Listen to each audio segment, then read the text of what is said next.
2 में कह रहा है उपयुक्त प्रश्न 1 में दिए गए दीर्घात समीकरणों के मूल दीर्घाती सूत्र का उपयोग करके ज्ञात कीजिए ना।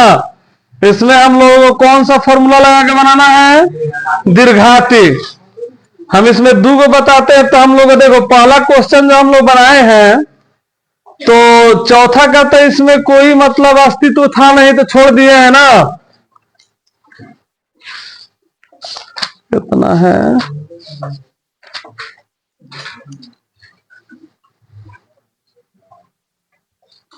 देखो चौथा का अस्तित्व नहीं है। इसमें भी हम लोगों को वही करना है कि इसमें देखना है कि इसका अस्तित्व है कि नहीं। अस्तित्व होगा तो दीर्घाती सूत्र से बनाएंगे, नहीं तो नहीं बनाएंगे। अब जैसे मान लो हम लोग दूसरा नंबर में भी पहला ही क्वेश्चन को बनाना है। यह है 2 square minus 7x plus 3 equal to 0। एगो हम 1 नंबर बता देते हैं और एगो 3 नंबर बता देते हैं। 3 नंबर तनी सब देख के कहीं डर लगेगा कि रूट है, लेकिन इसमें कोई दिक्कत नहीं है। रूट वाला तो और आसान होता है। देखो हम लोग का कौन सा सूत्र से बनाना है यार? हाँ, दीर्घाती सूत्र से। ये भी एक विधि है। जिस तरह हम लोग गुणनखंड विधि पढ़े हैं और उसके बाद में पूर्ण वर्ग विधि पढ़े, अब यहाँ पे हम लोग दीर्घाती सूत्र से बनाएंगे। दीर्घाती तो दुर्गति रहेगा। देखो सबसे पहले हम लोग क्या करेंगे, इसका जांच पहले कर लेंगे ना। d निकालेंगे तो बी स्क्वायर माइनस 4ac। तो b है हम लोगों का माइनस में 4, a कितना है, c कितना है 3। तो 7 7 49, 4 दुनिया 8 8 तिरका 24। तो 49 में से 24 जाएगा, 25 बच गया ना। तो हम लोग का दीर्घाती सूत्र बनाना है तो लिखने की जरूरत नहीं है कि दीर्घाती सूत्र द्वारा। जब हम लोग बनाएंगे तो दिखेगा ना कौन सा विधि है का। तो दीर्घाती सूत्र का फॉर्मूला होता है x बराबर, यानी कि x वाला है तो हम लोग x से ना आंसर निकलेगा, x से का ना मान निकलेगा। तो एगो अल्फा एगो बीटा। हम लोग पहले ही से पढ़े हैं कि रैखिक समीकरण रहेगा, रैखिक बहुपद रहेगा तो उसका आंसर एगो आता है ना। यानी कि रैखिक में जिसका पावर 1 रहे, कुछ नहीं रहेगा तो एक ना रहता है। तो 1 रहेगा। 7वां 8वां में सब पढ़ा है सब ना। दीर्घाती बहुपद है तो इसका कई गो आंसर आता है, 2 गो। तो ये ऑब्जेक्टिव में भी तुम लोगों से पूछा गया है कि दीर्घाती का कई गो शून्यक होता है, कई गो मूल होता है, कई गो हल होता है। तो 2। और दीर्घाती रहेगा तो 3। तो यहाँ पे ये दीर्घाती है तो इसका तो 2 आंसर आएगा। तो हम लोग जब फॉर्मूला लिखेंगे x बराबर minus B plus minus root under D by 2a, यही फॉर्मूला हम लोग को याद रखना है। ठीक है। तो b का मान जो है यहाँ पे हम लोग का कितना है, -7। एगो माइनस हम लोग को पहले ही से फॉर्मूला में दिया है तो हम लोग छोड़ेंगे थोड़ा, फॉर्मूला वाला तो लिखना ही पड़ेगा ना। देखो फॉर्मूला वाला माइनस लिख दिए। अब इसमें हम लोग का b पहले ही से माइनस में दिया हुआ है तो 2 गो साइन आया तो इसको घेर देंगे ना। फिर यहाँ पे plus minus root under D कितना आया है तो 25 आया है। और यहाँ पे 2 लिखेंगे और a कितना है हम लोगों का 2 है।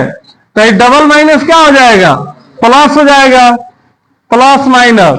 अब 25 का वर्गमूल कितना आएगा 5। तो इसलिए वर्गमूल भी आना जरूरी है। जिसको वर्गमूल नहीं आना होगा तब भी नहीं बनेगा। 2 दूनी 4। अब इसका मतलब ये हुआ कि बीच में प्लस माइनस है तो हम लोग तो एगो काम करेंगे नहीं, दोनों ने काम करना होगा। तो एक बार प्लस चिन्ह ले लेंगे और एक बार माइनस चिन्ह ले लेंगे।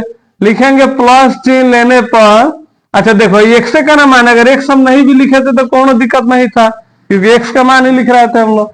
तो x बराबर 7 प्लस 5 4, 7 5 12 और 4 3 तो x का वैल्यू कितना आ गया 3 आ गया।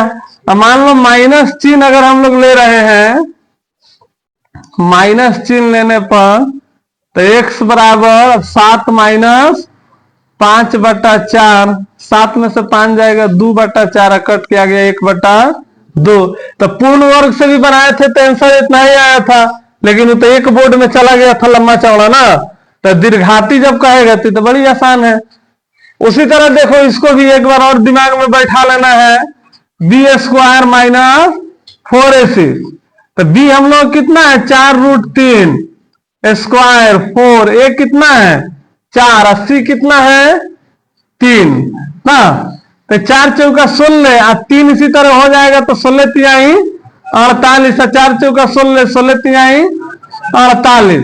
अब देखो 48 में से 48 जाएगा 0, और जब फॉर्मूला पे हम लोग बैठाएंगे -b plus minus root under d by 2a, तो ये हम लोग कितना हो जाएगा -b माइनस b है हम लोगों का 4√3 प्लस माइनस, और d के जगह पे कितना लिखेंगे 0, और यहां पे है कितना 2a है, ए थोड़ा लिखाएगा, a का वैल्यू ना लिखाएगा 4 ना।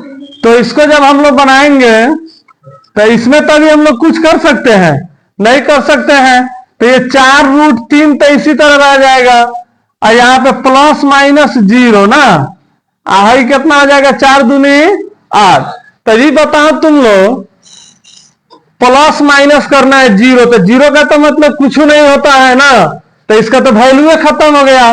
लेकिन हम लोग का ये दिख रहा है कि 4 से 8 कटेगा, क्यों कटेगा, क्योंकि यहाँ पे गुणा के चिन्ह छुपा हुआ है ना, दोनों के बीच में अगर जोड़ घटाव रहता तो नहीं कटाते। बहुत बार लड़कुआ ऐसे भी करता है ऐसा कि नीचे अगर 8 रहेगा तो 4 दूनी 8 काट देगा, सही है गलत है, गलत है। इसको हम लोग कब काट सकते हैं, जब यहाँ पे गुणा के चिन्ह रहेगा तब ना। अगर यहाँ पे प्लस का चिन्ह रहेगा तो हम 4 से 8 को कभी भी नहीं काट सकते हैं, यहाँ पे गुणा छुपा है तभी ना काटे 4 दूनी 8।